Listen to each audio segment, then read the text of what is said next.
அனைவருக்கும் வணக்கம். Welcome to our channel பொற்காலம்.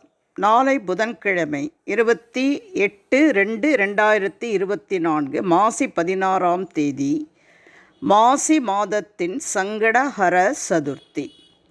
இந்த மாசி மாதத்தின் சங்கடஹர சதுர்த்தி என்று நாம் விநாயகரை எப்படி வழிபட்டால் நம் வாழ்க்கையில் ஏற்படும் அனைத்து சங்கடங்களையும் தீர்த்து லக்ஷ்மி கடாட்சத்தோடு நமக்கு பணமழை பொழியும் என்பது தான் இந்த பதிவில் பார்க்க போகிறோம்.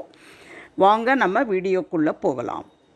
விக்னேஸ்வரன் என்று அழைக்கப்படுகின்ற விநாயகப் பெருமான் பிரச்சனைகளையும் எல்லா காரிய தடைகளையும் அகற்றுபவர். ஒருவரிடம் இருக்கின்ற கெட்ட குணங்களை நீக்கி மன அமைதியையும் நல்ல குணநலன்களையும் மனதுக்குள் தியானம் மற்றும் ஆன்மீக தன்மையையும் அதிகரிக்கப்படுத்துபவர். இந்து மதத்தில் நம்பிக்கை உள்ளவர்கள் எந்த காரியத்தை செய்தாலும் அந்த காரியம் தங்கு தடையின்றி நல்லபடியாக நடக்க முதலில் விநாயகரை வழிபடுவது வழக்கம். அந்த விநாயகரை சங்கடஹர சதுர்த்தி என்று எப்படி வழிபட்டால் வீட்டில் பணமழை பொழியும் என்பது தான் இப்போது நம்ம பார்க்கலாம். சங்கடம் என்றால் துன்பம், ஹர என்றால் அழித்தல் என்பது பொருள். அதாவது நம் துன்பங்களை அழிக்கும் விரதமே சங்கடஹர சதுர்த்தியாகும். பௌர்ணமிக்கு அடுத்து வரும் 4ஆம் நாள் சதுர்த்தி திதியே தேய்பிறை சதுர்த்தியை நாம் சங்கடஹர சதுர்த்தி என்று அழைக்கிறோம்.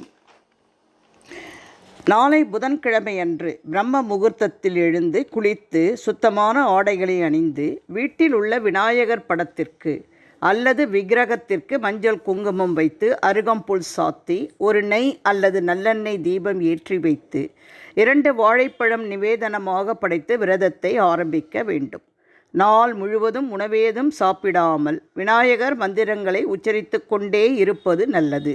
விரதம் இருக்க முடியாதவர்கள் பால் பழம் சாப்பிடலாம். மாலையில் வீட்டிற்கு பக்கத்திலுள்ள விநாயகர் கோவிலுக்கு சென்று அபிஷேகத்திற்கு செல்வ விருத்தி உங்கள் வீட்டில் ஏற்பட சந்தனம் வாங்கி கொடுங்கள். அபிஷேகம் அனைத்தையும் கண்டு கழித்து உங்கள் கையாலேயே அருகம்புல் மாலை கட்டி விநாயகருக்கு அணிவியுங்கள். விநாயகருக்கு நடக்கும் தூப தீப ஆராதனைகளை கண்டு வணங்கும்போது கூற வேண்டிய ஸ்ரீ லக்ஷ்மி கணபதி மந்திரம்: ஓம் ஸ்ரீம் கம் சௌம்யாய லக்ஷ்மி கணபதயே வரத சர்வதனமே வசமானய ஸ்வாஹா. ஓம் ஸ்ரீம் கம் சௌம்யாய லக்ஷ்மி கணபதயே வரத சர்வதனமே வசமானய ஸ்வாஹா. இந்த மந்திரத்தை குறைஞ்சது 21 முறை இல்லைன்னா 54 முறை அல்லது 108 முறை ஜபித்து வணங்குங்கள். இந்த மந்திரம் வாழ்வில் தன தானிய பிரச்சனைகளுக்கு ஒரு தீர்வாக அமைவதோடு நம் வீட்டில் கணபதியின் அருளால் லக்ஷ்மி கடாட்சம் நிறைந்து பணமழை பொழியும் என்ற நம்பிக்கையோடு விநாயகரை வழிபடுங்கள். பின் திருநீறு, குங்குமம், கொஞ்சம் அருகம்புல்லையும் பிரசாதமாக வாங்கி கொள்ளுங்கள். உங்களால் முடிந்தால் வீட்டிலேயே சுண்டல் கொழுக்கட்டை செய்து கோவிலின் நிவேதனமாக படைத்து பக்தர்களுக்கு பிரசாதமாக நீங்கள் கொடுக்கலாம்.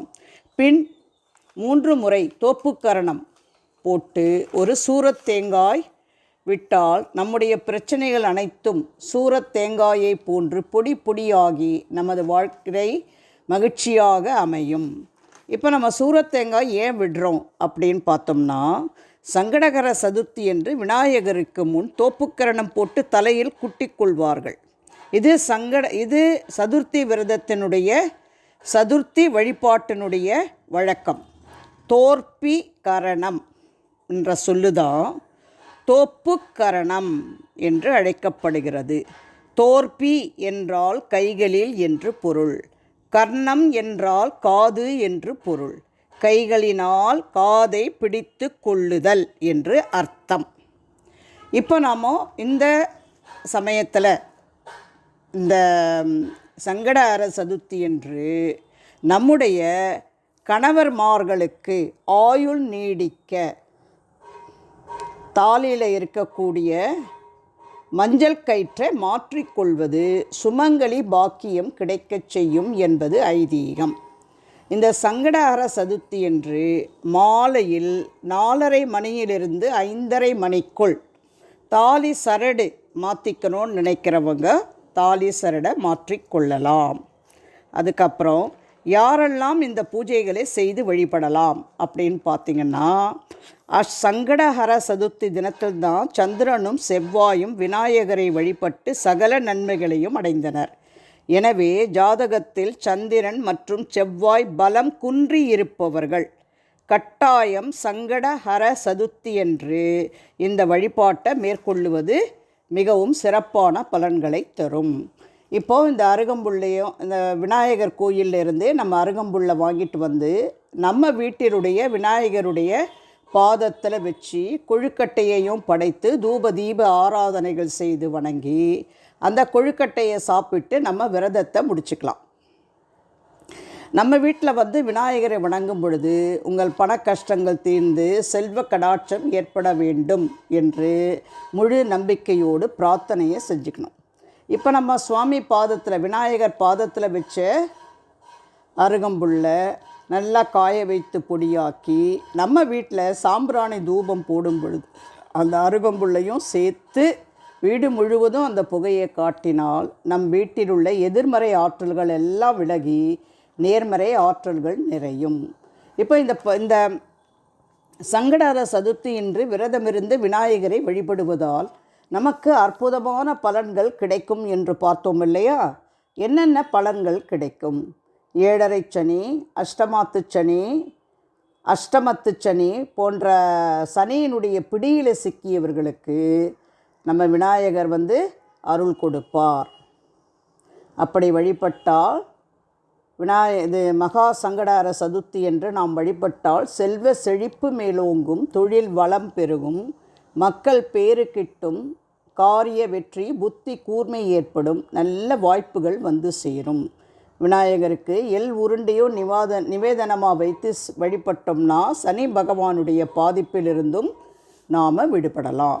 இப்போது இந்த பதிவிலிருந்து நாம் நாளைக்கு புதன்கிழமையன்று வருகின்ற மகா சங்கடஹர சதுர்த்தி என்று மாசி மாதத்தில் வரக்கூடிய இந்த சங்கடஹர சதுர்த்தி என்று விநாயகரை நாம் எப்படி வழிபட்டால் நம்முடைய அனைத்து பிரச்சனைகளும் தீர்ந்து நம்முடைய வீட்டில் செல்வ கடாட்சம் நிறையும் அப்படின்றத இந்த பதிவின் மூலமாக நாம் தெளிவாக தெரிந்து கொண்டோம்.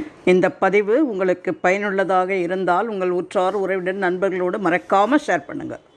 இது வரைக்கும் எங்கள் சேனலை சப்ஸ்கிரைப் பண்ணிட்டீங்களா? இல்லையா? ஆச்சரியமாக இருக்கு. மறக்காமல் சப்ஸ்கிரைப் பண்ணிவிடுங்க. வேறு ஒரு அற்புதமான பயனுள்ள பதிவோடு உங்களை சந்திக்கும் வரை விடைபெறுகிறேன். நன்றி, வணக்கம்.